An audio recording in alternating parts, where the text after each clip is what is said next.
सभी माता के भक्तों को अंकुश और राजा का नमस्कार।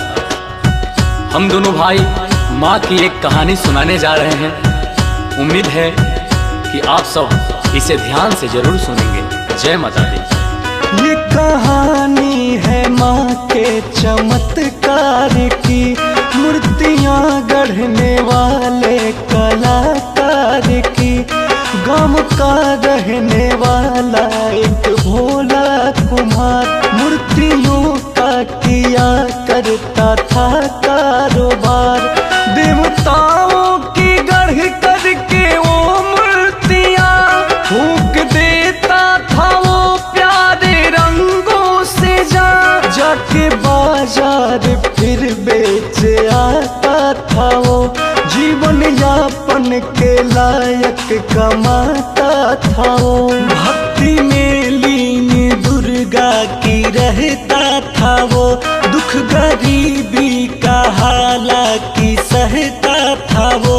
माँ से उसको मगर कुछ शिकायत न थी, धन मिले पद मिले ऐसी नीयत न थी। उसकी पत्नी थी गुणवान और नेक थी, ये समझिए कि वो लाखों में एक थी। छोटा व्यापार था पर न थे वो दुखी, मूर्तियाँ बेच कर थे वो दोनों सुखी। एक 9 माह का प्यारा बच्चा भी था, गोरा सुंदर व सेहत से अच्छा भी था। जान बच्चे में उन दोनों की थी बसी, उसकी सूरत थी आँखों में उनके धसी। दोनों खुशहाल थे दिन गुजरते रहे, भक्ति माँ दुर्गा की दोनों करते रहे। सच्चे भक्तों की लेती परीक्षा है माँ, डाल कर दुख में करती समीक्षा है माँ। एक दिन माँ के मंदिर से आकर के वो मूर्तियों खातिर मिट्टी भिंगा करके वो दोनों पाँवों से अपने लगा रोदने, ताकि मूर्ति के गढ़ने के लायक बने। व्यस्त पत्नी भी खाना बनाने में थी, घर में पत्नी का अपने निभाने में थी। आगे क्या होगा इसका ना आभास था, बच्चा सोया हुआ था वहीं पास था। नींद टूटी अचानक तो चलने लगा, और गिर गिर के थोड़ा संभलने लगा। रोदता मिट्टी उसका पिता था जहाँ, रेंगता रेंगता बच्चा पहुँचा वहाँ। माँ की धुन में था खोया हुआ वो कुम्हार, कर रहा था वो माँ दुर्गा की जय जयकार। पास अपने पिता के सरकते हुए आ गया बच्चा हंसते हुमकते हुए। और बढ़ता गया और बढ़ता गया, मिट्टी पे धीरे धीरे वो चढ़ता गया। बाप का पाँव तो तेज था चल रहा, रौद कर मिट्टी तेजी से था मल रहा। पाँव के नीचे वो बच्चा भी आ गया, बाप छाती पे बच्चे के चढ़ता गया।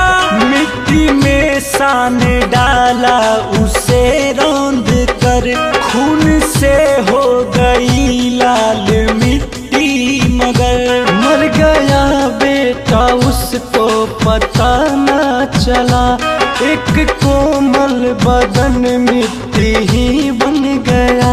रौंद कर वो तो मिट्टी बनाता रहा, और भजन शेरावाली का गाता रहा। टूटा माँ का उधर जब रसोई से ध्यान, हो चुकी घटना का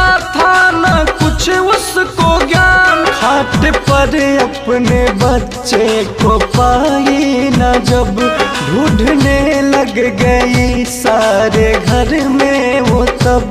जब न बच्चा मिला घर के बाहर गई, द्वार पे था जहाँ उसका शौहर गई। उसके पाँवों के नीचे गई जब नजर, गिर गई धरती पर जोर से चीख कर। हाय बच्चा मेरा, हाय बच्चा मेरा, टुकड़े में बट गया उफ कलेजा मेरा। रुक गया वो तुम्हार उसका तब टूटा ध्यान, हो गया उसको फिर सारी घटना का ज्ञान। वो भी रोने लगा मार कर सिर पे हाथ, और माँ दुर्गा से बोला रो कर ये बात। मैंने ही ले ली है अपने बच्चे की जान, जबकि मैंने लगाया था माँ तेरा ध्यान। आज भक्ति पे आए ना चिंता है ये, क्या कहूँ ये बता आज मैं पत्नी से। बोली पत्नी की अब ऐसा कर जाने दो, मेरा लौटाओ बेटा या मर जाने दो। माँ प्रकट हो गई उनके पास आ गई, लाल जो मिट्टी थी अपना रंग पा गई। शेरावाली ने अपना दिखाया प्रताप, एक मूरत बनी मिट्टी में अपने आप। बच्चे के शक्ल से मिलती थी हूबहू, कर दिया फिर उस मूरत ने चलना शुरू।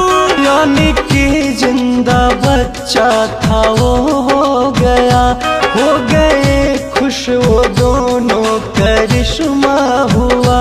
माँ ये कहने लगी कि तुझे आस था, दुख में भी तुझको मुझ पे ही विश्वास था। पति पत्नी गिरे पाँव पे खुश हुए, शेरावाली से ये दीप कहने लगे। शेरावाली से ये दीप कहने लगे। तू है दयालु शेरावाली, भक्ति की लाज बचा ली। तू है दयालु शेरावाली, भक्ति की लाज बचा ली। तुझ पे है विश्वास हमारा और विश्वास रहेगा, आस पुराने वाली से ही सबको आस रहेगा। रख ले शरण में नौनिहाल को, लंबी उम्र दे मेरे लाल को। है माँ रख ले शरण में नौनिहाल को, लंबी उम्र दे मेरे लाल को।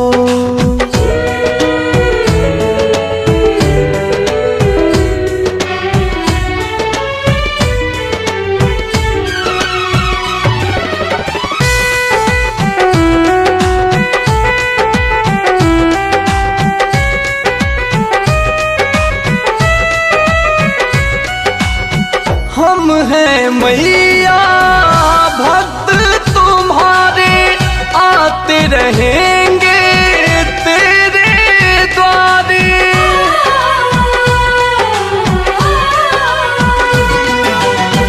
हम हैं मैया भक्त तुम्हारे, आते रहेंगे तेरे द्वारे।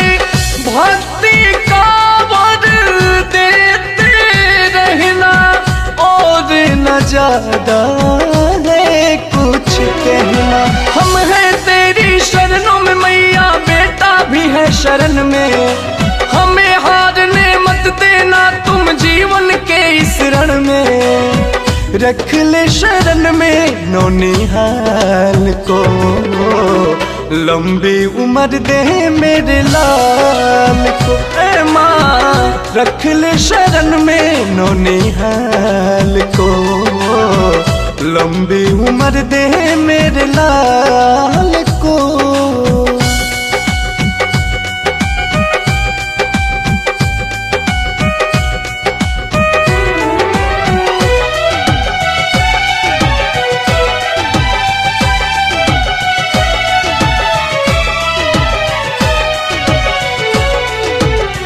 बहुत दयालु बहुत निराली तुम हो, अद्भुत शक्ति वाली।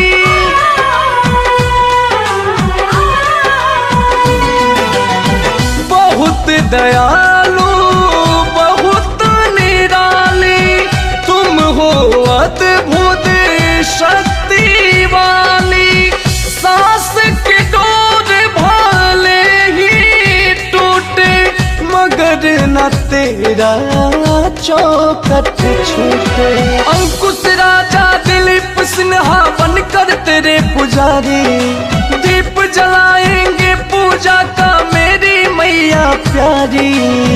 रख ले शरण में नौनिहाल को, लंबी उम्र दे मेरे लाल को, ए माँ रख ले शरण में नौनिहाल को।